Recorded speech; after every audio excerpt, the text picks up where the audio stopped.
कक्षा 8वीं के सभी विद्यार्थियों के लिए आज इस वीडियो में विज्ञान का एक महत्वपूर्ण प्रश्न हम पढ़ेंगे। तो आपका जो प्रश्न है वो इस तरह का है कि वन उन्मूलन के परिणाम क्या क्या हो सकते हैं, यह आपको इसमें बताना है। तो वन उन्मूलन के परिणाम आज हम पढ़ने वाले हैं।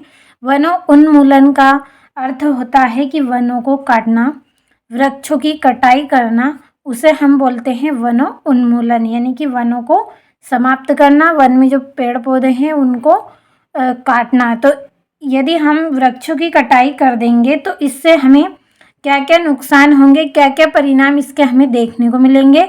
तो आपको इस तरह से सबसे पहले हेडिंग डालनी है। वन उन्मूलन के परिणाम निम्न हैं। पहला, वन उन्मूलन से पृथ्वी पर तापमान बढ़ता है। वन उन्मूलन से क्या होगा, पृथ्वी का तापमान बढ़ेगा। दूसरा क्या होगा, इससे वायुमंडल में कार्बन डाइऑक्साइड का स्तर बढ़ता है। अब जब हम वृक्षों की कटाई कर देंगे तो उससे क्या है, कार्बन डाइऑक्साइड का स्तर बढ़ जाता है।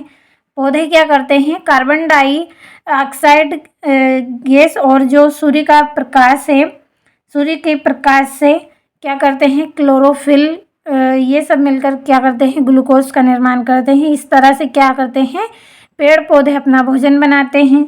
अब जब पेड़ पौधे नहीं रहेंगे तो जो कार्बन डाइऑक्साइड है उसका क्या है, स्तर बढ़ जाएगा। तीसरा है, इससे भौमजल का स्तर भी निम्नीकरण हो जाता है। पेड़ पौधों को यदि हम समाप्त कर देंगे तो क्या है, भौमजल यानी भूमि का जो जल है वो क्या है, कम होने लगेगा, निम्नीकरण यानी कि कम हो जाएगा। अगला है, वन उन्मूलन से प्रदूषण के स्तर में वृद्धि होती है। वन उन्मूलन से क्या होगा, जो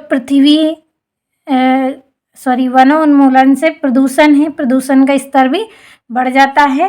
पांचवा है, वन उन्मूलन से प्राकृतिक संतुलन भी प्रभावित होते हैं। प्राकृतिक संतुलन जैसे बाढ़ है, सूखा है, ये सब आपदाएं हमें देखने को मिलती हैं, क्योंकि वन क्या है, वन वर्षा में सहायक होते हैं।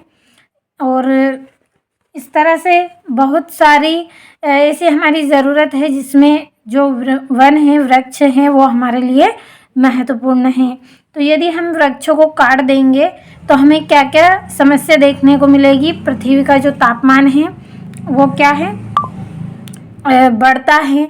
इससे क्या है, हमें नुकसान देखने को मिलता है और इससे वायुमंडल में कार्बन डाइऑक्साइड का स्तर बढ़ जाता है। पौधे कार्बन डाइऑक्साइड जो गैस है उसको ग्रहण नहीं करेंगे तो इससे क्या है, इसका स्तर बढ़ जाता है और इससे भूमि जल का स्तर भी निम्नीकरण हो जाता है, यानी कि पानी में कमी देखने को मिलती है। और वन उन्मूलन से प्रदूषण के स्तर में वृद्धि होती है और वन उन्मूलन से प्राकृतिक संतुलन भी प्रभावित होता है। तो आसान और सरल भाषा में आपके लिए नोट्स तैयार किए हैं। आपको समझ में अच्छे से आए होंगे तो स्क्रीनशॉट के माध्यम से नोटबुक में नोट करें और अच्छे से आप कंप्लीट कर लें।